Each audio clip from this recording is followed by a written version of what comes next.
సామెతలు గ్రంథము 7వ అధ్యాయము. నా కుమారుడా, నా మాటలను మనస్సున నుంచుకొనుము, నా ఆజ్ఞలను నీ యొద్ద దాచిపెట్టుకొనుము. నా ఆజ్ఞలను నీవు మనస్సున నుంచుకొనిన ఎడల, నీ కనుపాప వలె నా ఉపదేశమును కాపాడిన ఎడల నీవు బ్రతుకుదువు. నీ వ్రేళ్లకు వాటిని కట్టుకొనుము, నీ హృదయమను పలక మీద వాటిని వ్రాసికొనుము.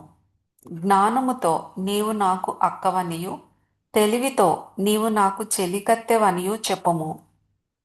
అవి నీవు జారస్త్రీ యొద్దకు పోకుండాను, ఇచ్చకములాడు పరస్త్రీకి లోబడకుండాను నిన్ను కాపాడును.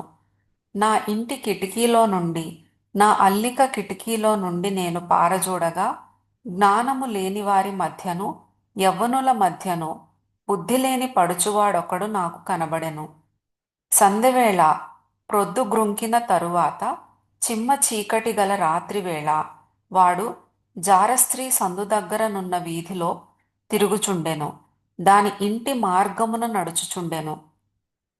అంతటా వేశ్యా వేషము వేసికొనిన కపటము గల స్త్రీ ఒకతే వానిని ఎదుర్కొన వచ్చెను. అది బొబ్బలు పెట్టునది, స్వేచ్ఛగా తిరుగునది, దాని పాదములు దాని ఇంట నిలువవు. ఒకప్పుడు ఇంటి ఎదుటను, ఒకప్పుడు సంత వీధులలోనూ అది ఉండును. ప్రతి సందు దగ్గరను అది పొంచి ఉండును. అది వానిని పట్టుకొని ముద్దు పెట్టుకొనెను, సిగ్గుమాలిన ముఖము పెట్టుకొని ఇట్లనెను: సమాధాన బలులను నేను అర్పింపవలసి ఉంటిని, నేడు నా మ్రొక్కుబళ్ళు చెల్లించి ఉన్నాను. కాబట్టి నేను నిన్ను కలిసికొనవలెనని రాగా, నిన్ను ఎదుర్కొనవలెనని బయలుదేరగా నీవే కనబడితివి. నా మంచము మీద రత్నకంబళ్లను, ఐగుప్తు నుండి వచ్చు విచిత్రపు పనిగల నారదుప్పట్లను నేను పరచియున్నాను. నా పరుపు మీద బోళము అగరుకారపు చెక్క చల్లియున్నాను.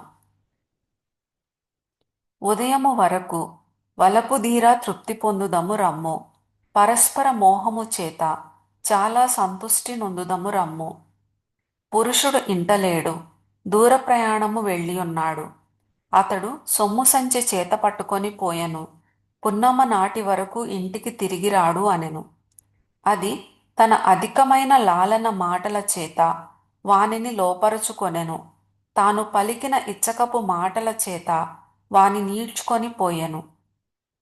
వెంటనే పశువు వధకు పోవునట్లును, పరులజే చిక్కినవాడు సంకెళ్లలోనికి పోవునట్లును, తనకు ప్రాణహానికరమైనదని ఎరుగక ఉరియొద్దకు పక్షి త్వరపడునట్లును, వాని గుండెను అంబు చీల్చు వరకు వాడు దాని వెంట పోయెను. నా కుమారులారా చెవియొగ్గుడి, నా నోటి మాటల నాలకింపుడి.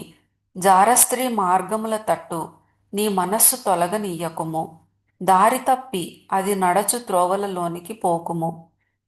అది గాయపరచి పడద్రోసిన వారు అనేకులు, అది చంపిన వారు లెక్కలేనంత మంది. దాని ఇల్లు పాతాళమునకు పోవు మార్గము, ఆ మార్గము మరణశాలలకు దిగిపోవును.